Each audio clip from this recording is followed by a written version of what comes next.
നമസ്കാരം, ക്ലാസ് റൂമിൻ്റെ ഒരു പുതിയ വീഡിയോയിലേക്ക് സ്വാഗതം. ഇന്ന് നമ്മൾ 8ാം ക്ലാസ്സിലെ ബയോളജിയിലെ 8ാമത്തെ ചാപ്റ്ററും ബയോളജിയിലെ 2ാമത്തെ ചാപ്റ്ററുമായിട്ടുള്ള origin of life, origin of living things, ജീവൻ്റെ ഉത്ഭവം, ജീവികളുടെയും അതിൻ്റെ ടെക്സ്റ്റ് എക്സ്പ്ലനേഷനും അതിൻ്റെ അകത്തുള്ള ആക്ടിവിറ്റി സോൾവിങ്ങും അതിൻ്റെ അകത്തുള്ള വരുന്ന ക്വസ്റ്റ്യൻ ആൻഡ് ആൻസേഴ്സും മലയാളം മീഡിയം ഇംഗ്ലീഷ് മീഡിയം രണ്ടും ഉൾപ്പെടുത്തിയിട്ടുണ്ട്. ഇത് പാർട്ട് 1 വീഡിയോ ആണ്. ഇനി ഒരു ക്ലാസ്സും കൂടെ ആകുമ്പോൾ നമുക്ക് ആ യൂണിറ്റിൻ്റെ എക്സ്പ്ലനേഷനും ആക്ടിവിറ്റി സോൾവിങ്ങും ഒക്കെ കംപ്ലീറ്റ് ആവും.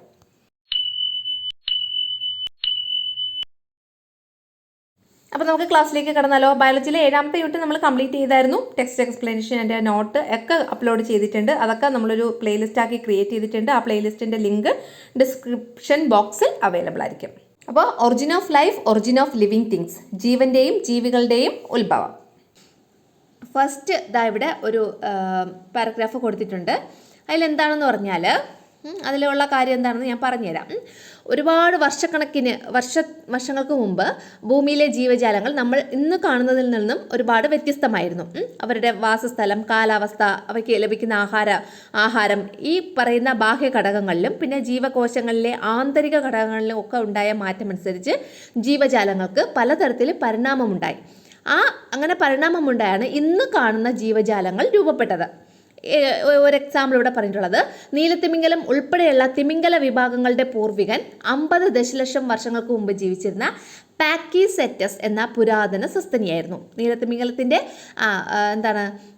നീലത്തിമിംഗലം എന്ന് പറയുന്ന ആ ജീവി ഏതിൽ നിന്നാണ് വന്നത്? പാക്കിസെറ്റസ് എന്ന് പറയുന്ന ഒരു പണ്ട് കാലത്തുണ്ടായിരുന്ന സസ്തനിയിൽ നിന്നാണ് തിമിംഗലമായിട്ട് രൂപാന്തരപ്പെട്ടത്. ഈ ജീവിക്ക് ചെന്നായയുടെ ശാരീരിക സവിശേഷതകൾക്കൊപ്പം നീന്താൻ അനുയോജ്യമായ ശരീരഘടന കൂടി ഉണ്ടായിരുന്നുവെന്നും ഫോസിൽ പഠനങ്ങൾ തെളിയിക്കുന്നു. ഇവിടെ പിൻഗാമികൾ കൂടുതൽ സമയം ജലത്തിൽ ചെലവഴിച്ചതോടെ അവയുടെ കാലുകൾ തുഴകൾക്ക് സമാനമായി പരിഗണിച്ചു. ഇങ്ങനെ മാറുന്ന സാഹചര്യങ്ങളുമായുള്ള പൊരുത്തപ്പെടലിന്റെ ഭാഗമായി ജീവികളിൽ മാറ്റങ്ങൾ ഉണ്ടാകുന്നു എന്നതിന് തിമിംഗലത്തിന്റെ പരിണാമ ചരിത്രം തെളിവാണ്. മനുഷ്യനുൾപ്പെടെയുള്ള എല്ലാ ജീവജാലങ്ങളും ഇത്തരത്തിൽ പരിണാമത്തിന്റെ കൗതുകകരമായിട്ടുള്ള ചരിത്രമുണ്ട്. അതായത് നമ്മളെ തിമിംഗലം രൂപപ്പെട്ട് വന്നത് പണ്ടുകാലത്ത് ജീവിച്ചിരുന്ന നായയുടെ ശരീരഘടനയോട് സാമ്യമുള്ള ഒരു ജീവിയിൽ നിന്നാണ്. അത് പാക്കിസെറ്റസ് എന്ന് പറയുന്ന ഒരു ജീവിയായിരുന്നു. അതൊരു മാമൽ അല്ലെങ്കിൽ സസ്തനിയായിരുന്നു. അപ്പോൾ ഇത്രയും കാര്യങ്ങളാണ് ഈ ഒരു പാരഗ്രാഫിൽ പറഞ്ഞിട്ടുള്ളത്. Why do such changes occur to the living beings over time? എന്തുകൊണ്ടാണ് കാലക്രമത്തിൽ ഇങ്ങനെയുള്ള മാറ്റങ്ങൾ വരുന്നത്? If all organisms evolved from pre-existing ones, what was the first form of life? എല്ലാ ജീവികളും മുമ്പ് ഉണ്ടായിരുന്നവയിൽ നിന്ന് പരിണമിച്ചു വന്നതാണ്. അങ്ങനെയാണെങ്കിൽ ഫസ്റ്റ് ഫോം ഓഫ് ലൈഫ്, ജീവൻ്റെ ആദ്യ രൂപം എന്തായിരുന്നു? Investigations are continuing in the world of science to find answer for such questions. ഇങ്ങനെയുള്ള ക്വസ്റ്റ്യൻസിന് ആൻസർ കണ്ടുപിടിക്കാൻ വേണ്ടിയിട്ട് ഇൻവെസ്റ്റിഗേഷൻസ് ഒക്കെ തുടർന്നുകൊണ്ടിരിക്കുകയാണ്, കണ്ടിന്യൂ ചെയ്യുവാണ്. It is believed that life emerged on Earth approximately 3.5 billion years ago. നമ്മൾ വിശ്വസിക്കുന്നത് എർത്തിൽ അല്ലെങ്കിൽ നമ്മുടെ ഭൂമിയിൽ 3.5 ബില്യൺ വർഷങ്ങൾക്ക് മുൻപാണ് ലൈഫ് അല്ലെങ്കിൽ ജീവൻ എമർജ് ചെയ്തത്, ജീവൻ ഉത്ഭവിച്ചത്. Some of the early simple organisms carried out photosynthesis, releasing oxygen, which eventually led to the evolution of more complex life forms. അതായത് ആദ്യകാലത്ത് വളരെ സിമ്പിളായിട്ടുള്ള ഓർഗാനിസംസ്, വളരെ സിമ്പിൾ അല്ലെങ്കിൽ വളരെ ലളിതമായിട്ടുള്ള ഘടനയുള്ള ജീവികൾ എന്ത് ചെയ്തു? ഫോട്ടോസിന്തസിസ് ഒക്കെ നടത്തി ഓക്സിജനൊക്കെ റിലീസ് ചെയ്തു. അത് പിന്നീട് കാലക്രമേണ എവല്യൂഷൻ നടന്ന് വളരെ കോംപ്ലക്സ് ആയിട്ടുള്ള സങ്കീർണമായ ലൈഫ് ഫോംസ്, ജീവനൊക്കെ വന്നു എന്നാണ് വിശ്വസിക്കുന്നത്. ഓവർ ടൈം പിന്നീട് these complex organisms evolved into diverse plants and animal species in today. നമ്മൾ പിന്നീട് ഈ പറയുന്ന കോംപ്ലക്സ് ഓർഗാനിസത്തിന് കൂടുതൽ മാറ്റങ്ങൾ, ഇവല്യൂഷൻ അല്ലെങ്കിൽ പരിണാമങ്ങളൊക്കെ സംഭവിച്ച് നമ്മൾ ഇന്ന് കാണുന്ന അനിമൽസും പ്ലാന്റ്സും ഒക്കെ ഉണ്ടായി. Based on the existing evidences, scientific explanations have been proposed for questions related to this. അതായത് ഇതുമായിട്ട് ബന്ധപ്പെട്ട നിലവിലുള്ള തെളിവുകളുടെ അടിസ്ഥാനത്തിൽ ഇതുമായിട്ട് ബന്ധപ്പെട്ട ചോദ്യങ്ങൾക്കെല്ലാം സയന്റിഫിക് എക്സ്പ്ലനേഷൻസ് ഉണ്ട്. Conclusions drawn from scientific research on the origin of life can be analyzed through illustration 8.1. താഴെ ഇല്ലസ്ട്രേഷൻ 8.1 കൊടുത്തിട്ടുള്ളത് കണ്ടല്ലോ. നമുക്ക് ഈ ഒറിജിൻ ഓഫ് ലൈഫുമായിട്ട് ബന്ധപ്പെട്ട 2 സിദ്ധാന്തങ്ങളുണ്ട്. അതാണ് ഈ ഇല്ലസ്ട്രേഷനിൽ കൊടുത്തിട്ടുള്ളത്. നമുക്കത് നോക്കാം. അത് ഇമ്പോർട്ടൻ്റ് ആണ്. Theories on the origin of life, ജീവൻ്റെ ആവിർഭാവവുമായി ബന്ധപ്പെട്ട 2 സിദ്ധാന്തങ്ങൾ. ഏതൊക്കെയാണ് 2 സിദ്ധാന്തങ്ങൾ? പാൻസ്പെർമിയ തിയറിയും പിന്നെ കെമിക്കൽ എവല്യൂഷൻ തിയറിയും. പാൻസ്പെർമിയ സിദ്ധാന്തം അല്ലെങ്കിൽ പാൻസ്പെർമിയ തിയറി. പിന്നെ കെമിക്കൽ എവല്യൂഷൻ തിയറി എന്ന് വെച്ചാൽ രാസപരിണാമ സിദ്ധാന്തം. അപ്പോൾ ഞാനിപ്പോൾ ഈ രണ്ട് പാൻസ്പെർമിയയും കെമിക്കൽ എവല്യൂഷൻ തിയറിയും പറയും. അതിൻ്റെ അകത്ത് നമ്മുടെ ഭൂമിയിൽ ഏത് തരത്തിലുള്ള ഒറിജിൻ ഓഫ് ലൈഫ് അല്ലെങ്കിൽ ജീവൻ്റെ ഉത്ഭവം എങ്ങനെയാണ് സംഭവിച്ചിരിക്കുന്നത്, പാൻസ്പെർമിയ സിദ്ധാന്തം വഴിയാണോ അല്ലെങ്കിൽ കെമിക്കൽ എവല്യൂഷൻ തിയറി വഴിയാണോ എന്നുള്ളത് നിങ്ങൾ കമൻറ്റ് ചെയ്യണം കേട്ടോ. നമുക്ക് നോക്കാമല്ലോ കൂടുതൽ ആൾക്കാർ ഏതാണ് കമൻറ്റ് ചെയ്യുന്നതെന്ന്, പാൻസ്പെർമിയാണോ രാസപരിണാമ സിദ്ധാന്തമാണോ അല്ലെങ്കിൽ കെമിക്കൽ എവല്യൂഷൻ തിയറി ആണോ എന്ന്. ഒന്നാമത്തെ നോക്കിയോളൂ, പാൻസ്പെർമിയ തിയറി അല്ലെങ്കിൽ പാൻസ്പെർമിയ സിദ്ധാന്തം. എന്താ പറഞ്ഞിട്ടുള്ളത്? Life originated elsewhere in the universe. നമ്മുടെ യൂണിവേഴ്സിൽ അല്ലെങ്കിൽ നമ്മുടെ പ്രപഞ്ചത്തിൽ എവിടെയോ ലൈഫ് ഒറിജിനേറ്റ് ചെയ്തു അല്ലേ. ലൈഫ് ഒറിജിനേറ്റഡ് എന്ന് വെച്ചാൽ ജീവൻ ഉത്ഭവിച്ചു. Life originate elsewhere in the യൂണിവേഴ്സിൽ എവിടെയോ ഉത്ഭവിച്ചു. And was accidentally transported to earth in the form of microorganisms or spores. എന്നിട്ട് ഇതെന്ത് വളരെ ആക്സിഡൻ്റലി എന്ന് വെച്ചാൽ വളരെ ആകസ്മികമായിട്ട് നമ്മുടെ ഭൂമിയിലോട്ട് ട്രാൻസ്പോർട്ട് ചെയ്തു, ഭൂമിയിലോട്ട് എത്തിച്ചേർന്നു. ഭൂമിയിൽ എത്തിച്ചേർന്നത് എങ്ങനെയാണ്? In the form of micro organisms അല്ലെങ്കിൽ വളരെ സൂക്ഷ്മ ജീവികളായിട്ടോ അല്ലെങ്കിൽ സ്പോസുകളായിട്ടോ. സ്പോസ് എന്ന് വെച്ചാൽ പൂമ്പൊടി എന്നൊക്കെ നമ്മൾ പറയൂലേ. അപ്പം ഇങ്ങനെ ഒരു പൂമ്പൊടി വന്ന് ഒരു പൂവിൽ വീഴുമ്പോഴാണല്ലോ അതിൻ്റെ ഒരു വിത്തൊക്കെ രൂപപ്പെടുന്നത്. അതുപോലെ അപ്പോൾ സ്പോസുകളായിട്ടോ അല്ലെങ്കിൽ മൈക്രോ ഓർഗാനിസംസ് ആയിട്ടോ ഈ പ്രപഞ്ചത്തിൽ എവിടെയോ ഒരു ലൈഫ് ഒറിജിനേറ്റ് ചെയ്തു. അത് വളരെ ആക്സിഡൻ്റലായിട്ട് നമ്മുടെ ഭൂമിയിൽ എത്തിച്ചേർന്നു. ഇതാണ് പാൻസ്പെർമിയ സിദ്ധാന്തം അല്ലെങ്കിൽ പാൻസ്പെർമിയ തിയറി എന്ന് പറയുന്നത്. These microscopic particles are referred to as panspermia. ഇങ്ങനെ നമ്മുടെ ഭൂമിയിൽ എത്തിച്ചേർന്ന വളരെ മൈന്യൂട്ടായിട്ടുള്ള മൈക്രോസ്കോപ്പിക് പാർട്ടിക്കിൾസിനെയാണ് നമ്മൾ പാൻസ്പെർമിയ എന്ന് പറയുന്നത്. അപ്പോൾ ഇതാണ് പാൻസ്പെർമിയ സിദ്ധാന്തം അല്ലെങ്കിൽ പാൻസ്പെർമിയ തിയറി. മനസ്സിലായോ? ഏതോ life originated elsewhere in the യൂണിവേഴ്സിൽ എവിടെയോ ലൈഫ് ഒറിജിനേറ്റ് ചെയ്തു. And was accidentally transported to the എർത്തിലോട്ട് വളരെ ആക്സിഡൻ്റായിട്ട് ട്രാൻസ്പോർട്ടായി. എങ്ങനെ? In the form of micro organisms or spores. Micro ഓർഗാനിസത്തിൻ്റെ ഫോമിലോ അല്ലെങ്കിൽ സ്പോസിൻ്റെ ഫോമിലോ. ഈ മൈക്രോസ്കോപ്പിക് പാർട്ടിക്കിൾസിനെയാണ് നമ്മൾ എന്ത് പറയുന്നത്? പാൻസ്പെർമിയ എന്ന് പറയുന്നത്. അടുത്ത രണ്ടാമത്തത് chemical evolution theory. The chemical evolution theory explains that life originated as a result of changes in the combination of chemical substances in the ocean under the unique conditions of the primitive earth. Primitive earth എന്ന് വെച്ചാൽ വളരെ പണ്ട് കാലത്തുള്ള ഭൂമി. അതാണ് primitive earth എന്നതുകൊണ്ട് ആദിമ ഭൂമി എന്ന് വേണമെങ്കിൽ പറയാം, ആദ്യകാലത്തുള്ള ഭൂമി. അപ്പോൾ പ്രിമിറ്റീവ് എർത്തിലെ യുണീക്ക് കണ്ടീഷൻസ് എന്ന് വെച്ചാൽ ആ സമയത്തുണ്ടായിരുന്ന സാഹചര്യങ്ങൾ, ആ സമയത്തുണ്ടായിരുന്ന വളരെ സവിശേഷമായിട്ടുള്ളൊരു സാഹചര്യത്തിൽ പ്രിമിറ്റീവ് എർത്തിലുണ്ടായിരുന്ന യുണീക്ക് കണ്ടീഷൻസിൽ ഓഷ്യൻസിലുണ്ടായിരുന്ന കെമിക്കൽ സബ്സ്റ്റൻസസ്, ഓഷ്യൻസ് എന്ന് വെച്ചാൽ സമുദ്രങ്ങളിലുണ്ടായിരുന്ന കെമിക്കൽ സബ്സ്റ്റൻസ് എന്ത് ചെയ്തു? കമ്പൈൻ ചെയ്തു. അങ്ങനെ കമ്പൈൻ ചെയ്തപ്പോൾ നടത്തിയ ചേഞ്ചസിൻ്റെ ഫലമായിട്ടാണ് ലൈഫ് ഒറിജിനേറ്റ് ചെയ്തത്. അതാണ് കെമിക്കൽ എവല്യൂഷൻ തിയറി എന്ന് പറയുന്നത്. അപ്പോൾ നോക്കിയോളൂ, the chemical evolution theory explain ചെയ്യുന്നത് എന്താണ്? ലൈഫ് ഒറിജിനേറ്റഡ്, ജീവൻ ഉത്ഭവിച്ചത് ആസ് എ റിസൾട്ട് ഓഫ് ഏതിൻ്റെ ഫലമായിട്ടാണ്? The changes in the combination of chemical substances in the ocean. സമുദ്രത്തിലുണ്ടായിരുന്ന കെമിക്കൽ സബ്സ്റ്റൻസിലുണ്ടാകുന്ന ചേഞ്ചസിൻ്റെ ഫലമായിട്ടാണ് ലൈഫ് ഒറിജിനേറ്റ് ചെയ്തത്. ഏത് സമയത്തായിരുന്നു? Under the unique conditions of the primitive earth. ആദ്യകാല ഭൂമിയിലുണ്ടായിരുന്ന യുണീക്ക് കണ്ടീഷൻസിൻ്റെ ഫലമായിട്ട് സമുദ്രത്തിലുണ്ടായിരുന്ന കെമിക്കൽ സബ്സ്റ്റൻസിന് അത് കമ്പൈൻ ചെയ്യുകയും അതിന് കുറച്ച് ചേഞ്ചസ് വരികയും ചെയ്തു. അതിൻ്റെ ഫലമായിട്ടാണ് ജീവൻ ഉത്ഭവിച്ചത്. അതാണ് കെമിക്കൽ എവല്യൂഷൻ തിയറി. അപ്പം നിങ്ങൾക്ക് ഇതിൽ ഏതാണ് കറക്റ്റ് ആയിട്ടുള്ളതെന്ന് തോന്നുന്നത്? പാൻസ്പെർമിയ തിയറി ആണോ അതോ കെമിക്കൽ എവല്യൂഷൻ തിയറി ആണോ ഭൂമിയിലെ ജീവൻ ലൈഫ് ഒറിജിനേറ്റ് ചെയ്യാൻ കാരണമായത്? കമൻറ്റ് ചെയ്യണേ. അടുത്ത നോക്കിയോ, even though various theories have evolved at different times to explain the origin of life, the chemical evolution theory has gained more acceptance and has strong evidence based support to origin of life. അതായത് പല കാലത്തിൽ പല തരത്തിലുള്ള സിദ്ധാന്തങ്ങളൊക്കെ വന്നുവെങ്കിലും ഈ തെളിവുകളുടെ അടിസ്ഥാനത്തിൽ കൂടുതൽ സ്വീകാര്യമായത് ഈ കെമിക്കൽ എവല്യൂഷൻ തിയറി ആയിരുന്നു. അടുത്തത് ഒറിജിൻ ഓഫ് ലൈഫ്, ജീവൻ്റെ ഉത്ഭവം. How would have been life originated through the chemical evolution process? എങ്ങനെയായിരിക്കും ഈ കെമിക്കൽ എവല്യൂഷൻ പ്രോസസ്സിലൂടെ ജീവൻ ഉത്ഭവിച്ചത്? Unless the given information and record your findings using indicators. താഴെ കുറച്ച് കാര്യങ്ങൾ കൊടുത്തിട്ടുണ്ട്. ആ കാര്യങ്ങൾ നമ്മൾ അനലൈസ് ചെയ്ത് തന്നിട്ടുള്ള ഇൻഡിക്കേറ്റേഴ്സിൻ്റെ അടിസ്ഥാനത്തിൽ നമ്മൾ നമ്മളുടെ വിശകലനം നമ്മുടെ ഫൈൻഡിങ്സ് എന്താണോ അത് രേഖപ്പെടുത്തണം. Atmosphere of primitive earth. Primitive എർത്തിൻ്റെ അറ്റ്മോസ്ഫിയർ എന്തായിരുന്നു, അതായത് അന്നത്തെ പണ്ടുകാലത്തെ ഭൂമിയുടെ അന്തരീക്ഷം എങ്ങനെയുള്ളതായിരുന്നു ഒന്ന് ഹൈ ടെമ്പറേച്ചർ, വളരെ വളരെ ഹൈ ആയിട്ടുള്ള ടെമ്പറേച്ചർ ആയിരുന്നു. Hydrogen, methane, carbon dioxide, hydrogen sulphide, ammonia, water vapour.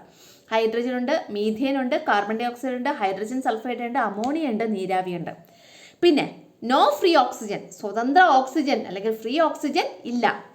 The condensation of steam, prolonged rainfall and the formation of oceans. ഈ കണ്ടൻസേഷൻ ഓഫ് സ്റ്റീം എന്ന് വെച്ചാൽ ഈ നീരാവി കണ്ടൻസ് ചെയ്ത് അല്ലെങ്കിൽ ഘനീഭവിച്ച് പ്രൊലോങ്ഡ് റെയിൻഫോൾ, വളരെ കാലം നീണ്ടു നിന്ന മഴയും and the formation of oceans, അതിൻ്റെ ഫലമായിട്ട് സമുദ്രം രൂപീകരിക്കുകയും ചെയ്തു. Ocean formed by dissolving various substances, വിവിധ പദാർത്ഥങ്ങൾ ലയിച്ചു ചേർന്ന ഒരു സമുദ്രം, അതാണ് ഇവിടെ സംഭവിച്ച ഇവിടെ രൂപപ്പെട്ട ആ ഒരു സമുദ്രം എന്ന് പറയുന്നത്. അപ്പോൾ മനസ്സിലായോ ഇത്രയും കാര്യങ്ങൾ? അടുത്ത നോക്കുള്ളൂ, സോഴ്സസ് ഓഫ് എനർജി, ഊർജ്ജ സ്രോതസ് അല്ലേ. എനർജിയുടെ സോഴ്സ് അല്ലെങ്കിൽ എനർജിയുടെ സ്രോതസ് എന്തൊക്കെയാണെന്നുള്ളത്, എന്തൊക്കെയായിരുന്നു ആ സമയത്ത്, അതായത് പ്രിമിറ്റീവ് എർത്തിലുണ്ടായിരുന്ന ഊർജ്ജ സ്രോതസ് അല്ലെങ്കിൽ സോഴ്സസ് ഓഫ് എനർജി ഏതൊക്കെയായിരുന്നു? ഒന്ന് സൺലൈറ്റ്, സൂര്യപ്രകാശം. പിന്നെ ലൈറ്റ്നിങ്, ഇടിമിന്നൽ. ഇടിമിന്നൽ എന്ന് പറഞ്ഞാൽ അതിഭീകരമായിട്ടുള്ള എനർജിയാണ് ഭൂമിയിലേക്ക് വരുന്നത് കേട്ടോ, ഇടിമിന്നൽ നടക്കുമ്പോൾ. അതായത് ഇടിമിന്നൽ അറിയാം, മിന്നൽ നടക്കുമ്പോൾ. പിന്നെ അൾട്രാവയലറ്റ് റേസ്, അൾട്രാവയലറ്റ് കിരണങ്ങൾ. പിന്നെ വോൾക്കാനിക് ഇറപ്ഷൻസ്, അഗ്നിപർവ്വത സ്ഫോടനങ്ങൾ. ആ സമയത്തൊക്കെ എന്താ എനർജി റിലീസ് ചെയ്യാണ് ചെയ്യുന്നത് അല്ലേ. ഒരു അഗ്നിപർവ്വത സ്ഫോടനം നടക്കുമ്പോൾ ആ അഗ്നിപർവ്വതത്തിൽ ഇങ്ങനെ കെട്ടി വച്ചേക്കണ എനർജി അങ്ങ് റിലീസ് ചെയ്യും, അതാണ് അവിടെ സംഭവിക്കുന്നത് അല്ലേ. അപ്പോൾ ഇതൊക്കെയായിരുന്നു ആ പ്രിമിറ്റീവ് എർത്തിലുണ്ടായിരുന്ന സോഴ്സസ് ഓഫ് എനർജി അല്ലെങ്കിൽ ഊർജ്ജ സ്രോതസ് എന്ന് പറയുന്നത്. ഇനി ഫോർമേഷൻ ഓഫ് സിമ്പിൾ ബയോമോളിക്യൂൾ. ഇപ്പം ഇതിൻ്റെ ഫലമായിട്ട് ഭൂമിയിൽ എന്തൊക്കെ സംഭവിച്ചു? Formation of simple biomolecules in ocean, സമുദ്രത്തിൽ വളരെ സിമ്പിൾ ബയോമോളിക്യൂൾസ് ഫോം ചെയ്തു. അല്ലെങ്കിൽ ഫോർമേഷൻ എന്ന് വെച്ചാൽ രൂപീകരണം. ഏതിൻ്റെ രൂപീകരണം? സിമ്പിൾ ബയോമോളിക്യൂൾസ്, വളരെ സിമ്പിളായിട്ടുള്ള ലഘുവായിട്ടുള്ള ബയോമോളിക്യൂൾസ് എന്ന് വെച്ചാൽ ജൈവ കണികകൾ എന്ത് വെച്ചു? രൂപീകരിച്ചു. എവിടെയാ? ഓഷ്യനിൽ, സമുദ്രത്തിൽ. അത് പിന്നീട് ഈ സിമ്പിൾ ബയോമോളിക്യൂൾസ് പരസ്പരം ചേർന്ന് എന്തായി മാറി? Formation of complex biomolecules. Complex ആയിട്ടുള്ള സങ്കീർണമായിട്ടുള്ള ബയോമോളിക്യൂൾസ് രൂപീകരിച്ചു. അപ്പോൾ ആദ്യം സിമ്പിൾ ബയോമോളിക്യൂൾസ് രൂപീകരിച്ചു, ഇവ തമ്മിൽ ചേർന്ന് കോംപ്ലക്സ് ബയോമോളിക്യൂൾസ് രൂപീകരിച്ചു. അത് കഴിഞ്ഞിട്ട് a complex molecule called nucleic acid and the lipid sheath forms. ഇങ്ങനെ രൂപീകരിച്ച ഒരു ബയോമോളിക്യൂളാണ് ന്യൂക്ലിക് ആസിഡ് എന്ന് പറയും. അപ്പം ന്യൂക്ലിക് ആസിഡ് എന്ന് പറയുന്ന ഈ കോംപ്ലക്സ് മോളിക്യൂളും പിന്നെ ഒരു ലിപ്പിഡ് ഷീത്തും ഫോം ചെയ്യുന്നു. ലിപ്പിഡ് ഷീത്ത് എന്ന് വെച്ചാൽ കൊഴുപ്പിൻ്റെ ഒരു ആവരണവും ഫോം ചെയ്യുന്നു. അതായത് നമ്മുടെ യൂണിസെല്ലുലർ ഓർഗാനിസത്തിൻ്റെ ആ ഒരു രൂപത്തിലോട്ട് മാറി വരികയാണ് കേട്ടോ. അപ്പോൾ A complex molecule called nucleic acid, വളരെ കോംപ്ലക്സ് ആയിട്ടുള്ളൊരു മോളിക്യൂളായ ന്യൂക്ലിക് ആസിഡ് രൂപപ്പെടുന്നു. പിന്നെ ഒരു ലിപ്പിഡ് ഷീത്ത് എന്ന് വെച്ചാൽ ലിപ്പിഡ് എന്ന് വെച്ചാൽ കൊഴുപ്പ്, ഷീത്ത് എന്ന് വെച്ചാൽ അതിൻ്റെ ഒരു ആവരണം എന്ന് പറയാം. അപ്പോൾ അതും ഫോം ചെയ്യുന്നു. അപ്പോൾ ഒരു ലിപ്പിഡ് ഷീത്തും പിന്നെ ഒരു കോംപ്ലക്സ് മോളിക്യൂളായ ന്യൂക്ലിക് ആസിഡും ഫോം ചെയ്യുന്നു. അത് കഴിഞ്ഞിട്ട് എന്താ പറ്റില്ല? Primitive cell. അപ്പോൾ ആദിമകോശം അല്ലേ, ആദിമകോശം രൂപപ്പെടുന്നു, ഒരു പ്രിമിറ്റീവ് സെൽ രൂപപ്പെടുന്നു. അതിന് എന്തിൻ്റെ കേപ്പബിലിറ്റി ഉണ്ട്? കേപ്പബിൾ ഓഫ് സെൽഫ് റെപ്ലിക്കേഷൻ, സ്വയം റെപ്ലിക്കേറ്റ് ചെയ്യുക. റെപ്ലിക്കേഷൻ എന്ന് പറഞ്ഞാൽ ഇരട്ടിക്കുക, സ്വയം ഇരട്ടിക്കാനുള്ള ശേഷിയുള്ള ഒരു പ്രിമിറ്റീവ് സെൽ അവിടെ രൂപപ്പെട്ടു. അപ്പോൾ നമ്മുടെ ശരീരം എന്ന് പറയുന്നത്, അതായത് ഒരു മനുഷ്യൻ്റെ ശരീരം എന്ന് പറയുന്നത് കോടാനുകോടി ഈ പറയുന്ന സെല്ലുകളുടെ ഒരു കൂട്ടമാണ് അല്ലേ. അപ്പോൾ അങ്ങനത്തെ കോടാനുകോടി സെല്ലുള്ള ഒരു മനുഷ്യനിലോട്ട് വരുന്നതിന് മുൻപ് ഒരു സെല്ലുള്ള ഒരു സെല്ലുള്ള ഒരു കോംപ്ലക്സ് മോളിക്യൂൾ അവിടെ രൂപപ്പെട്ടു. മനസ്സിലായോ? അതാണ് ഇവിടെ പറഞ്ഞത്. അപ്പോൾ ഇത്രയും കാര്യങ്ങൾ ഓർത്തിരിക്കുക. ഇനി ഇതിനെ ബേസ് ചെയ്തിട്ട് ഇതാ ഇവിടെ കുറച്ച് ക്വസ്റ്റ്യൻസ് ഉണ്ട്. എന്തൊക്കെയാണ്? Characteristics of primitive earth's atmosphere. ആദിമ ഭൂമിയുടെ അറ്റ്മോസ്ഫിയറിൻ്റെ, അന്തരീക്ഷത്തിൻ്റെ ക്യാരക്ടറിസ്റ്റിക്സ്, അതായത് സവിശേഷതകൾ എന്തെല്ലാമായിരുന്നു? അതാണ് നമ്മുടെ ഫസ്റ്റ് ക്വസ്റ്റ്യൻ. നോക്കുള്ളൂ. The atmosphere of primitive earth had high temperature. ഈ പ്രിമിറ്റീവ് എർത്തിൻ്റെ അറ്റ്മോസ്ഫിയർ എങ്ങനെയായിരുന്നു? ഹൈ ടെമ്പറേച്ചർ ആയിരുന്നു അല്ലേ, ഭയങ്കര നല്ല താപനിലയായിരുന്നു, ഉന്നത താപനിലയായിരുന്നു. അടുത്ത there was no free oxygen. Free oxygen ഉണ്ടായിരുന്നില്ല അല്ലേ, സ്വതന്ത്ര ഓക്സിജൻ ഉണ്ടായിരുന്നില്ല. Presence of hydrogen, methane, carbon dioxide, hydrogen sulphide, ammonia and water vapour. Hydrogen, methane, പിന്നെ കാർബൺ ഡൈ ഓക്സൈഡ്, പിന്നെ ഹൈഡ്രജൻ സൾഫൈഡ്, പിന്നെ അമോണിയ, പിന്നെ വാട്ടർ വേപ്പർ. വാട്ടർ എന്ന് വെച്ചാൽ നീരാവി. ഇവയുടെ സാന്നിധ്യം ഉണ്ടായിരുന്നു. ഇത്രയാണ് എന്താ പ്രിമിറ്റീവ് എർത്തിൻ്റെ അറ്റ്മോസ്ഫിയറിൻ്റെ ക്യാരക്ടറിസ്റ്റിക്സ്. എന്തൊക്കെയാണ്? ഉയർന്ന താപനില, സ്വതന്ത്ര ഓക്സിജൻ ഉണ്ടായിരുന്നില്ല, hydrogen, methane, carbon dioxide, hydrogen sulphide, ammonia, നീരാവി എന്നിവയുടെ സാന്നിധ്യം. ഓക്കെ ആണല്ലോ. ഇനി നമുക്ക് അതിൻ്റെ തുടർന്ന് അടുത്ത ക്വസ്റ്റ്യൻ നോക്കാം. അടുത്തത് ഫോർമേഷൻ ഓഫ് ഓഷ്യൻ. സമുദ്രത്തിൻ്റെ രൂപപ്പെടൽ എങ്ങനെയായിരുന്നു എന്ന് നമ്മൾ എഴുതണം. നോക്കിയുള്ളൂ answer. The water vapour in the atmosphere condensed into rain. ഈ നമ്മുടെ അറ്റ്മോസ്ഫിയർ, ഭൂമിയുടെ അറ്റ്മോസ്ഫിയറിൽ, അന്തരീക്ഷത്തിലുണ്ടായിരുന്ന വാട്ടർ വേപ്പർ ഉണ്ടല്ലോ, നീരാവി എന്ത് ചെയ്യും? കണ്ടൻസ് ചെയ്യുന്നു. കണ്ടൻസ് ചെയ്യുക എന്ന് വെച്ചാൽ ഘനീഭവിച്ച് എന്തായി മാറുന്നു? റെയിനായിട്ട് മാറുന്നു. ഘനീഭവിച്ച് റെയിനായിട്ട് മാറുന്നു, തണുക്കും. അതായത് നീരാവി എന്ന് പറയുന്നത് നല്ല വെയ്റ്റ്ലെസ് ആയിട്ടുള്ള പാർട്ടിക്കിളാണ്. അപ്പോൾ നീരാവി ആയിക്കഴിഞ്ഞാൽ അത് ഭൂമിയിൽ നിന്ന് ഇങ്ങനെ മുകളിലേക്ക് ഉയരും. ഭൂമിക്ക് നിൽക്കാൻ പറ്റത്തില്ല, കാരണം അത്രയ്ക്കും വെയിറ്റ് കുറവാണ്. അപ്പോൾ അത് ഭൂമിയിൽ നിന്ന് മുകളിലേക്ക് ഇങ്ങനെ ഉയരും. അപ്പോൾ എവിടെ എത്തി? അന്തരീക്ഷത്തിലെത്തി. ഭൂമിയുടെ അന്തരീക്ഷത്തിൽ അല്ലെങ്കിൽ അറ്റ്മോസ്ഫിയറിലെത്തി. അപ്പോൾ അവിടെ കുറേ നേരം അതിങ്ങനെ നിൽക്കുമ്പോൾ അത് പിന്നെ ഈ ചൂട് നീരാവി തണുക്കും. ആ ഒരു പ്രോസസ്സാണ് കണ്ടൻസേഷൻ എന്ന് പറയുന്നത്. ഇങ്ങനെ തണുത്ത് കഴിയുമ്പോൾ അതിന് വെയിറ്റ്, അപ്പോൾ അത് കൂടെയുള്ള ബാക്കിയുള്ളതുമായിട്ടൊക്കെ ചേരും. അപ്പോൾ അതിന് വെയിറ്റ് കൂടും. അപ്പോൾ വെയിറ്റ് കൂടുമ്പോൾ അതിന് അവിടെ നിൽക്കാൻ പറ്റില്ല. അപ്പോൾ അത് താഴേക്ക് മഴയായിട്ട് പതിക്കും. താഴേക്ക് എന്ന് പറഞ്ഞാൽ നമ്മുടെ ഭൂമിയിലേക്ക് മഴയായിട്ട് പതിക്കും. അത് അങ്ങനെയാണ് മഴ രൂപം കൊള്ളുന്നത്, റെയിൻ. അപ്പോൾ അതാണ് പറഞ്ഞിട്ടുള്ളത്. The water vapour in the atmosphere. അറ്റ്മോസ്ഫിയറിലുള്ള water vapour condensed into rain. അതെന്തായി മാറുന്നു? കണ്ടൻസ് ചെയ്ത് റെയിനായിട്ട് മാറുന്നു. As the rain continued for a long period. ഈ റെയിൻ എന്ത് ചെയ്തു?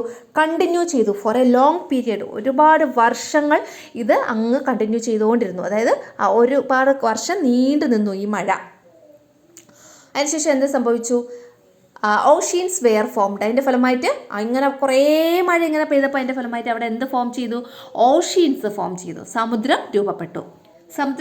എങ്ങനെയാണ്? By dissolving various substances. ആ ഭൂമിയിലുണ്ടായിരുന്ന വേരിയസ് സബ്സ്റ്റൻസസ് ഒക്കെ അങ്ങ് ഡിസോൾവ് ചെയ്ത് ലയിച്ച് ചേർന്ന് ഒരു സമുദ്രം അവിടെ രൂപപ്പെട്ടു. മനസ്സിലായോ ഈ പറഞ്ഞത്? എങ്ങനെയാണ് ഓഷ്യൻ്റെ ഫോർമേഷൻ എന്നുള്ളത്? മലയാളം മീഡിയം നോക്കിയുള്ളൂ. അന്തരീക്ഷത്തിലെ ജലബാഷ്പം ഘനീഭവിച്ച് ഏറെക്കാലം മഴയായി പെയ്തു. മഴ വളരെ കാലം തുടർന്നപ്പോൾ വിവിധ പദാർത്ഥങ്ങൾ ലയിച്ചു ചേർന്ന സമുദ്രങ്ങൾ രൂപപ്പെട്ടു. അടുത്ത question. Energy sources that assist the formation of biomolecules. ജൈവ കണികകളുടെ രൂപീകരണത്തിന് സഹായകമായിട്ടുള്ള എനർജി സോഴ്സസ് അല്ലെങ്കിൽ ഊർജ്ജ സ്രോതസ്സുകൾ ഏതെല്ലാമായിരുന്നു? അത് നമ്മളവിടെ പറഞ്ഞിട്ടുണ്ടായിരുന്നു അല്ലേ? ഏതൊക്കെയാണ് എനർജി സോഴ്സസ്? സൺലൈറ്റ്, സൂര്യപ്രകാശം, ലൈറ്റനിങ്, ഇടിമിന്നൽ, അൾട്രാവയലറ്റ് രശ്മികൾ അല്ലെങ്കിൽ അൾട്രാവയലറ്റ് കിരണങ്ങൾ, പിന്നെ വോൾക്കാനിക് ഇറപ്ഷൻസ്, അഗ്നിപർവ്വത സ്ഫോടനങ്ങൾ. ഇതെല്ലാമാണ് ഊർജ്ജ സ്രോതസ്സുകൾ അല്ലെങ്കിൽ എനർജി സോഴ്സസ്. ഏതിൻ്റെ? Formation of biomolecules. ബയോമോളിക്യൂൾസിൻ്റെ ഫോർമേഷന് സഹായകരമായിട്ടുള്ള എനർജി സോഴ്സസ് അല്ലെങ്കിൽ ഊർജ്ജ സ്രോതസ്സുകൾ. അടുത്ത 4ാമത്തെ question. Formation of primitive cell അല്ലെങ്കിൽ ആദിമ കോശത്തിൻ്റെ രൂപീകരണം. അപ്പോൾ നോക്കിയോളൂ. Simple biomolecules formed in oceans. ഓഷ്യൻസിൽ അല്ലെങ്കിൽ സമുദ്രത്തിൽ സിമ്പിൾ ലഘുവായിട്ടുള്ള ബയോമോളിക്യൂൾസ് ജൈവ കണികകൾ രൂപപ്പെടുന്നു. അപ്പോൾ ഫസ്റ്റ് സമുദ്രത്തിൽ എന്ത് ചെയ്തു? സിമ്പിൾ ബയോമോളിക്യൂൾസ് ഫോം ചെയ്തു. രണ്ടാമത്തത്, this simple biomolecules combined to form complex biomolecules. ഇങ്ങനെ ഈ സിമ്പിളായിട്ടുള്ള ബയോമോളിക്യൂൾസ് പരസ്പരം ചേർന്ന് കോംപ്ലക്സ് ബയോമോളിക്യൂൾസ് ഫോം ചെയ്യുന്നു. Then the primitive cell capable of self replication is evolved. അതായത് അതിനുശേഷം ഒരു പ്രിമിറ്റീവ് സെൽ അല്ലെങ്കിൽ ആദിമ കോശം അല്ലേ, ആ പ്രിമിറ്റീവ് സെല്ല് രൂപപ്പെടുന്നു. ബ്രാക്കറ്റിൽ കൊടുത്തിട്ടുണ്ട്. അത് എന്താണ്? കേപ്പബിൾ ഓഫ് സെൽഫ് റെപ്ലിക്കേഷൻ, സ്വയം ഇരട്ടിക്കാനുള്ള ശേഷിയുള്ളതാണ് ഈ പ്രിമിറ്റീവ് സെൽ ഇവിടെ രൂപപ്പെട്ട. അതെങ്ങനെയാണ് ഇവോൾവ് ചെയ്തത് അല്ലെങ്കിൽ അതെങ്ങനെയാണ് പരിണമിച്ചത്? Evolved by the formation of the ഏതിൻ്റെയൊക്കെ formation? By the complex biomolecule called nucleic acid. വളരെ കോംപ്ലക്സ് ആയിട്ടുള്ള സങ്കീർണമായിട്ടുള്ള ജൈവ കണികയായ ന്യൂക്ലിക് ആസിഡും പിന്നെ ഒരു ലിപ്പിഡ് ഷീത്ത്, കൊഴുപ്പിൻ്റെ ഒരു ആവരണവും കൂടി ചേർന്നാണ് എന്ത് രൂപപ്പെടുന്നത്? ഈ ഒരു പ്രിമിറ്റീവ് സെൽ അല്ല എങ്ങനെയുള്ള capable of self replicating, self replication കേപ്പബിളുള്ള ഒരു പ്രിമിറ്റീവ് സെല്ല് രൂപപ്പെടുന്നത്. മനസ്സിലായോ? അപ്പോൾ സമുദ്രത്തിൽ ലഘു ജൈവ കണികകൾ രൂപീകരിക്കപ്പെടുന്നു. ഈ ലഘു ജൈവ കണികകൾ കൂടിച്ചേർന്ന് സങ്കീർണ ജൈവ കണികകൾ രൂപീകരിക്കപ്പെടുന്നു. സ്വയം ഇരട്ടിക്കാൻ ശേഷിയുള്ള ആദിമ കോശം ന്യൂക്ലിക് ആസിഡ് എന്ന സങ്കീർണ തന്മാത്രയും കൊഴുപ്പാവരണവും ചേർന്ന് രൂപപ്പെടുന്നു. ഇത്രയാണ് ഇതിൻ്റെ ആൻസർ എന്ന് പറയുന്നത്. അടുത്ത് നോക്കിയോളൂ. ഫ്രം ഇലസ്ട്രേഷൻ 8.2 നമ്മൾ നേരത്തെ നോക്കിയ ഇലസ്ട്രേഷൻ 8.2 വി ഹാവ് അണ്ടർസ്റ്റുഡ്, നമുക്ക് മനസ്സിലായി. എന്താ മനസ്സിലായത്? How the formation of primitive cell occurred through the process of chemical evolution. Chemical എവല്യൂഷനിലൂടെ എങ്ങനെയാണ് ഒരു കോശം അല്ലെങ്കിൽ ഒരു പ്രിമിറ്റീവ് സെൽ രൂപപ്പെട്ടത് എന്നുള്ള കാര്യമാണ് നമ്മൾ മനസ്സിലാക്കിയത്. Several experiments have been conducted to support this theory. ഈ ഒരു തിയറിയെ സപ്പോർട്ട് ചെയ്യാൻ വേണ്ടിയിട്ട് അല്ലേ, അതിന് വേണ്ടിയിട്ട് ഒരുപാട് നിരീക്ഷണങ്ങളൊക്കെ നടത്തിയിട്ടുണ്ട്. Analyze the illustration 8.3 to learn about some of the scientists who contributed to this field. ഈ ഫീൽഡിൽ സംഭാവനകൾ നൽകിയ ശാസ്ത്രജ്ഞനാണ് ഇലസ്ട്രേഷൻ 8.3 ഇവിടെ കൊടുത്തിട്ടുള്ളത്. അതൊന്ന് നിങ്ങൾ നോക്കി മനസ്സിലാക്കാനാണ് പറഞ്ഞിട്ടുള്ളത്. നോക്കിയോളൂ. ഒന്നാമത് കൊടുത്തിട്ടുള്ളത് 2 സയൻറ്റിസ്റ്റുകളാണ്. ആരൊക്കെയാണ്? ഹറോൾഡ് യൂറേയും സ്റ്റാൻലി മില്ലറും. ആരൊക്കെയാണ്? Harold Urey, Stanley Miller. എന്താ പറഞ്ഞിട്ടുള്ളത്?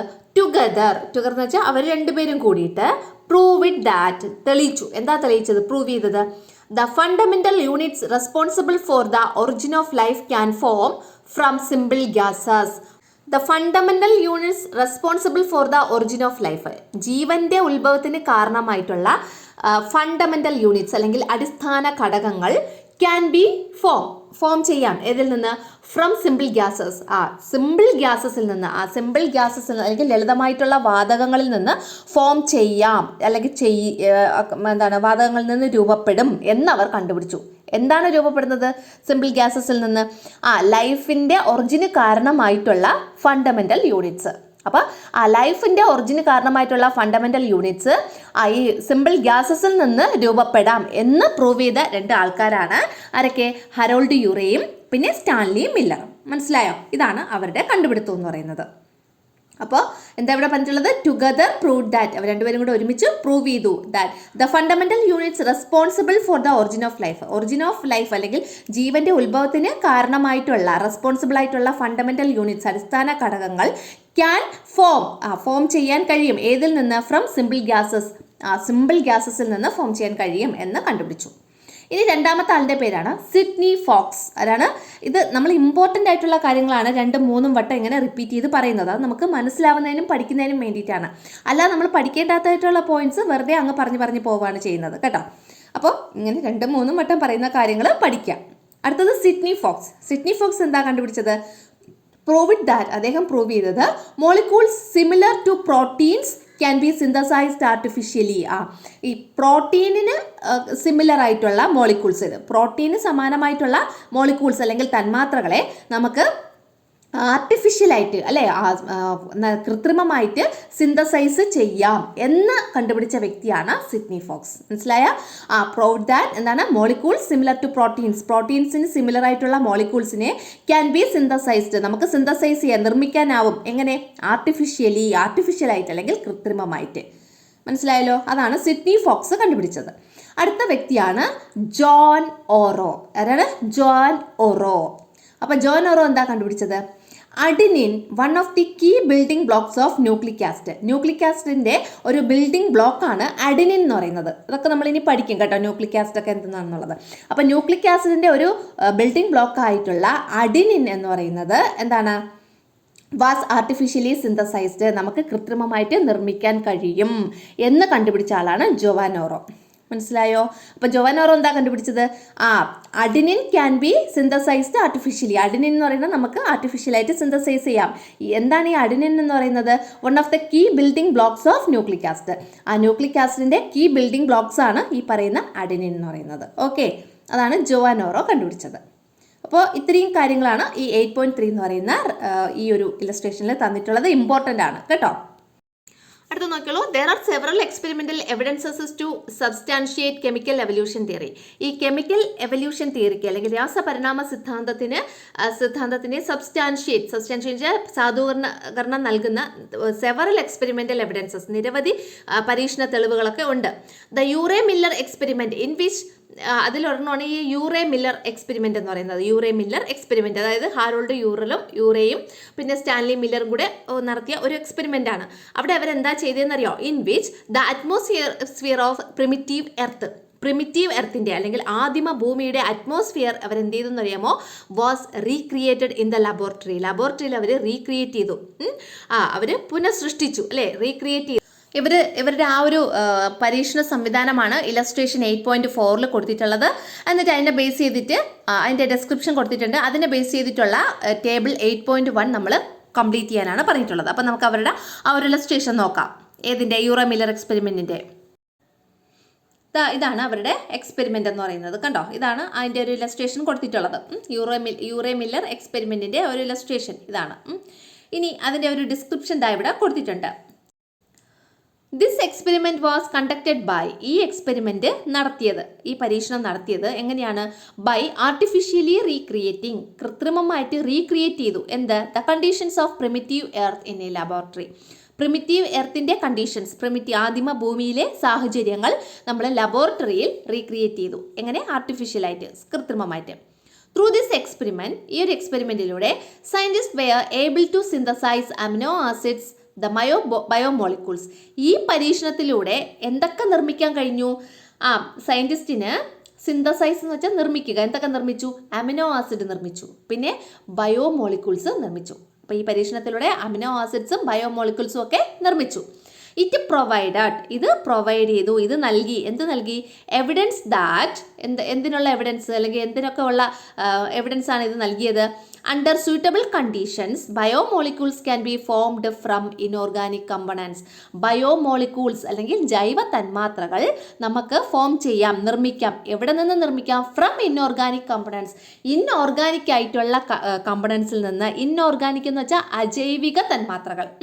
ഇൻഓർഗാനിക് ആയിട്ടുള്ള അല്ലെങ്കിൽ അജൈവിക കമ്പണൻസ് എന്ന് വെച്ചാൽ ഘടകങ്ങൾ അല്ലെ, അജൈവിക ഘടകങ്ങളിൽ നിന്ന് നമുക്ക് ബയോമോളിക്യൂൾസ് ജൈവിക തന്മാത്രകൾ നിർമ്മിച്ചെടുക്കാൻ കഴിയും. ഇപ്പോൾ അണ്ടർ suitable കണ്ടീഷൻ, അനുയോജ്യമായിട്ടുള്ള സാഹചര്യങ്ങളിൽ നിർമ്മിച്ചെടുക്കാൻ കഴിയും എന്ന് ഈ എക്സ്പെരിമെൻറ്റിലൂടെ, യൂറോ മില്ലർ എക്സ്പെരിമെൻറ്റിലൂടെ നമുക്ക് മനസ്സിലാക്കാൻ സാധിച്ചു. ഓക്കെ ആണല്ലോ. ഇനി വളരെ ഇമ്പോർട്ടൻ്റ് ആണ് കേട്ടോ ഇത്. ഇനി നമ്മൾ ഈ ടേബിൾ 8.1 തന്നിട്ടുള്ള ടേബിൾ 8.1 നമ്മൾ കംപ്ലീറ്റ് ചെയ്യണം, ഫില്ലപ്പ് ചെയ്യണം. അപ്പോൾ ഇവിടെ ഇൻഡിക്കേറ്റേഴ്സ് എന്ന് വെച്ചാൽ സൂചകങ്ങൾ ഏതൊക്കെയാണ്? ഏതൊക്കെ ഗ്യാസസ് ആണ് നമ്മൾ ഉപയോഗിച്ചത്? Conditions in the primitive earth, ആദിമ ഭൂമിയിലെ സാഹചര്യം. അവിടെ ഏതൊക്കെ ഗ്യാസസ് ആണ് ആ സമയത്ത് ഭൂമിയിൽ ഉണ്ടായിരുന്നത് എന്നുള്ളതാണ് നമ്മളിവിടെ കൊടുക്കാനുള്ളത്. അത് നമുക്കറിയാം, നമ്മൾ നേരത്തെ പഠിച്ചു ഏതൊക്കെ ഗ്യാസസ് ആണ് അവിടെ ഉണ്ടായിരുന്നത് എന്നുള്ളത്. ഈ ടേബിൾ എങ്ങനെ ഫില്ല് ചെയ്യുക എന്നുള്ളതാണ് കൊടുത്തിട്ടുള്ളത്. ഇൻഡിക്കേറ്റേഴ്സ് ഏതൊക്കെയാണ്? ഒന്ന് ഗ്യാസസ്. ആ ഗ്യാസസ് ഏതൊക്കെയാണ്? Conditions in the primitive earth, ആദിമ ഭൂമിയിൽ ഉണ്ടായിരുന്ന ഗ്യാസസ് ഏതൊക്കെയാണോ അതാണ് നമ്മളിവിടെ എഴുതി ചേർക്കേണ്ടത്. ഏതൊക്കെ ഗ്യാസസ് ഉണ്ടായിരുന്നു? മീഥേൻ ഉണ്ടായിരുന്നു, അമോണിയ ഉണ്ടായിരുന്നു, ഹൈഡ്രജൻ ഉണ്ടായിരുന്നു, പിന്നെ വാട്ടർ വേപ്പർ ഉണ്ടായിരുന്നു, പിന്നെ കാർബൺ ഡൈ ഓക്സൈഡ് ഉണ്ടായിരുന്നു, ഹൈഡ്രജൻ സൾഫൈഡ് ഉണ്ടായിരുന്നു അല്ലേ. അവിടെ നമ്മൾ നേരത്തെ ഒരു ടേബിളിൽ പറഞ്ഞിട്ടുണ്ടായിരുന്നു ഇതെല്ലാം. ഇനി എക്സ്പെരിമെൻ്റൽ സെറ്റപ്പിൽ അവരുപയോഗിച്ച ഗ്യാസസ് ഏതൊക്കെയാണെന്ന് അത് നമുക്ക് ഹാരോൾഡ് യൂറോ മില്ലർ എക്സ്പെരിമെൻറ്റ് നോക്കിക്കഴിഞ്ഞാൽ അറിയാൻ പറ്റും. കണ്ടോ ഇവിടെ ഏതൊക്കെ ഗ്യാസസ് ആണെന്നുള്ളത്? CH4 അതായത് മീഥെയിൻ, NH3 എന്ന് വെച്ചാൽ ammonia, H2 hydrogen, H2O water vapour. കണ്ടോ? അപ്പോൾ അതാണ് ഇവിടെ കൊടുത്തിട്ടുള്ളത്. എക്സ്പെരിമെൻ്റൽ സെറ്റപ്പിൽ ഉപയോഗിച്ച ഗ്യാസസ് ഏതൊക്കെയാണ്? Methane, ammonia, hydrogen, water vapour. ഇനി energy source for chemical synthesise, ഈ കെമിക്കൽ സിന്തസൈസ് നടത്താൻ വേണ്ടിയിട്ടുള്ള എനർജി സോഴ്സസ് ഏതൊക്കെയാണെന്നുള്ളത്. അതായത് കണ്ടീഷൻ ഇൻ പ്രിമിറ്റീവ് എർത്തിൽ ഉണ്ടായിരുന്ന എനർജി സോഴ്സസ് ഏതൊക്കെയാണെന്നാണ് ഇവിടെ ഫസ്റ്റ് ടേബിളിൽ കൊടുത്തിട്ടുള്ളത്. ഏതൊക്കെയാണ്? ലൈറ്റനിങ് ആൻഡ് തണ്ടർ, അതിവിടെ തന്നിട്ടുണ്ടായിരുന്നു അല്ലേ, ഇടിമിന്നൽ. പിന്നെ എന്താ ഉണ്ടായിരുന്നത്? സൺലൈറ്റ് ഉണ്ടായിരുന്നു, സൂര്യപ്രകാശം. പിന്നെ അൾട്രാവയലറ്റ് റേസ്, അൾട്രാവയലറ്റ് കിരണങ്ങൾ. പിന്നെ ഓൾക്കാനിക് ഇറപ്ഷൻസ് എന്ന് വെച്ചാൽ അഗ്നിപർവ്വത സ്ഫോടനങ്ങൾ. അപ്പോൾ ഇങ്ങനെയുള്ള എനർജി സോഴ്സസ് ആണ് ആദിമ ഭൂമിയിൽ പ്രിമിറ്റീവ് എർത്തിൽ ഉണ്ടായിരുന്നത്. എന്നാൽ എക്സ്പെരിമെൻ്റൽ സെറ്റപ്പിൽ ഉണ്ടായിരുന്ന എനർജി സോഴ്സസ് ഏതൊക്കെയാണ്? അതാണ് ഈ ഫിഗറിൽ കൊടുത്തിട്ടുള്ളത്. ഏത് എനർജി സോഴ്സ് ആണ്? Electric spark. കണ്ടോ അവിടെ? ഇലക്ട്രിക് സ്പാർക്കാണ് എക്സ്പെരിമെൻ്റൽ സെറ്റപ്പിൽ ഉപയോഗിച്ച എനർജി സോഴ്സ് എന്ന് പറയുന്നത്. അതാണ് ഇവിടെ കൊടുത്തിട്ടുള്ളത്. കണ്ടോ? എക്സ്പെരിമെൻ്റൽ സെറ്റപ്പിൽ ഉപയോഗിച്ച എനർജി സോഴ്സ് ഏതാണ്? Electric spark. മലയാളം മീഡിയംകാർക്കുള്ളതാണ് ഇവിടെ കൊടുത്തിട്ടുള്ളത്. സൂചകങ്ങൾ, വാതകങ്ങൾ ഏതൊക്കെയാണ്? ആദിമ ഭൂമിയിലെ സാഹചര്യത്തിൽ ഉണ്ടായിരുന്ന വാതകങ്ങൾ മീഥെയിൻ, അമോണിയ, ഹൈഡ്രജൻ, നീരാവി, carbon dioxide, hydrogen sulphide. ഇനി പരീക്ഷണ സംവിധാനത്തിലുണ്ടായിരുന്ന വാതകങ്ങൾ മീഥെയിനും അമോണിയയും ഹൈഡ്രജനും നീരാവി. എക്സ്പെരിമെൻറ്റിൻ്റെ ഒരു ഫിഗർ കൊടുത്തിട്ടില്ലേ, ഇലസ്ട്രേഷൻ കൊടുത്തിട്ടില്ലേ, അത് ചിത്രീകരണം നോക്കിയാൽ മതി കേട്ടോ. അപ്പോൾ അതിൽ കാണിച്ചിട്ടുണ്ട് ഈ വാതകങ്ങളുടെ എല്ലാം പേര് കൊടുത്തിട്ടുണ്ട് അതിൻ്റെ അകത്ത്. ഇനി രാസസംശ്ലേഷണത്തിന് സ്വീകരിച്ച ഊർജ്ജ സ്രോതസ് ഊർജ്ജ സ്രോതസ് ഏതാണെന്നുള്ളത്. ആദിമ ഭൂമിയിലെ സാഹചര്യത്തിൽ ഉപയോഗിച്ച എനർജി സോഴ്സസ് ഇടിമിന്നൽ ഉണ്ടായിരുന്നു, സൂര്യപ്രകാശം ഉണ്ടായിരുന്നു, അൾട്രാവയലറ്റ് രശ്മികൾ, അഗ്നിപർവ്വത സ്ഫോടനങ്ങൾ. ഇനി ഈ പരീക്ഷണ സംവിധാനത്തിൽ ഉപയോഗിച്ച എനർജി സോഴ്സ് അല്ലെങ്കിൽ ഊർജ്ജ സോഴ്സ് എന്ന് പറയുന്നത് വൈദ്യുതി സ്പാർക്ക് എന്നുള്ളതായിരുന്നു. അതും ആ എക്സ്പെരിമെൻറ്റിൻ്റെ ചിത്രീകരണം ഉണ്ടല്ലോ, അതിൻ്റെ അകത്ത് നോക്കിക്കഴിഞ്ഞാൽ നമുക്ക് മനസ്സിലാവും കേട്ടോ. അടുത്തത് from primitive cells to complex organisms. അതായത് പ്രിമിറ്റീവ് സെല്ലിൽ നിന്ന് അല്ലെങ്കിൽ ആദിമ കോശത്തിൽ നിന്നും കോംപ്ലക്സ് ഓർഗാനിസം എന്ന് പറഞ്ഞാൽ സങ്കീർണ ഘടനയുള്ള ഓർഗാനിസം ജീവിയിലേക്ക് changes occurred in the primitive cell. അതായത് ആദിമ കോശത്തിന് പ്രിമിറ്റീവ് സെല്ലിനുണ്ടായ ചേഞ്ചസ്, മാറ്റങ്ങൾ എന്തൊക്കെയാണെന്നുള്ളത്.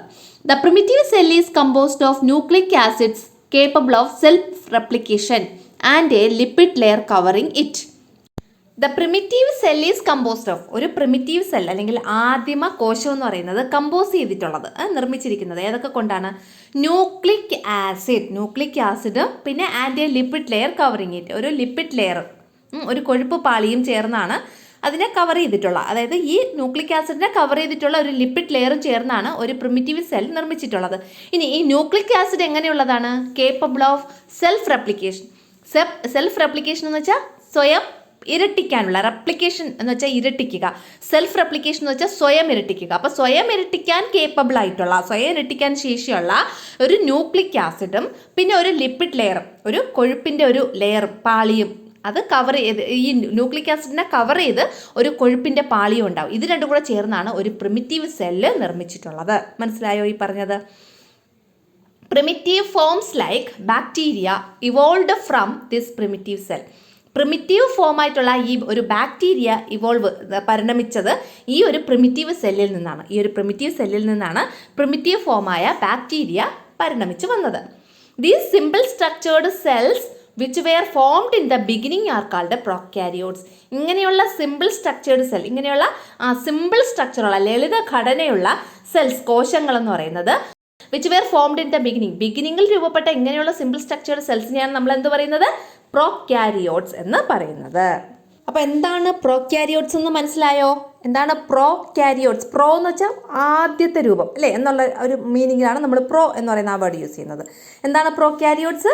ദി സിമ്പിൾ സ്ട്രക്ചേർഡ് സെൽസ്, ഇങ്ങനെയുള്ള സിമ്പിൾ സ്ട്രക്ചറുള്ള സെൽസ് വിച്ച് വെയർ ഫോംഡ്, ഇത് ഫോം ചെയ്തത് ഇൻ ദ ബിഗിനിങ്, ആദ്യകാലത്ത് രൂപപ്പെട്ട ഇങ്ങനെയുള്ള സിമ്പിൾ സ്ട്രക്ചേർഡ് സെൽസിനെയാണ് നമ്മൾ എന്ത് പറയുന്നത്? ആർ കാൾഡ് പ്രോക്യാരിയോട്സ് എന്ന് പറയുന്നത്.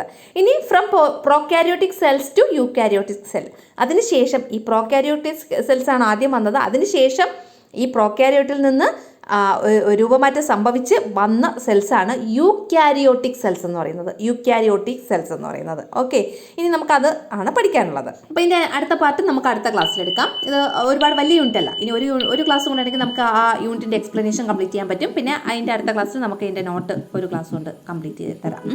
അപ്പോൾ എന്നും പറയുന്ന പോലെ നിങ്ങൾ ആദ്യമായിട്ടാണ് നമ്മുടെ ചാനൽ കാണുന്നതെങ്കിൽ നമ്മുടെ ചാനൽ ഒന്ന് സബ്സ്ക്രൈബ് ചെയ്യുക, കൂട്ടുകാർക്ക് ഒന്ന് ഷെയർ ചെയ്ത് കൊടുക്കുക. പിന്നെ നമ്മുടെ വീഡിയോ നിങ്ങൾക്ക് ഇഷ്ടമാവുകയാണെങ്കിൽ വീഡിയോ ഒന്ന് ലൈക്ക് ചെയ്യുക. Thank you. നമ്മുടെ വാട്സാപ്പ് കമ്മ്യൂണിറ്റി ഉണ്ട്, ജോയിൻ ചെയ്യാൻ താല്പര്യമുള്ളവർക്ക് അവിടെ ജോയിൻ ചെയ്യാവുന്നതാണ്.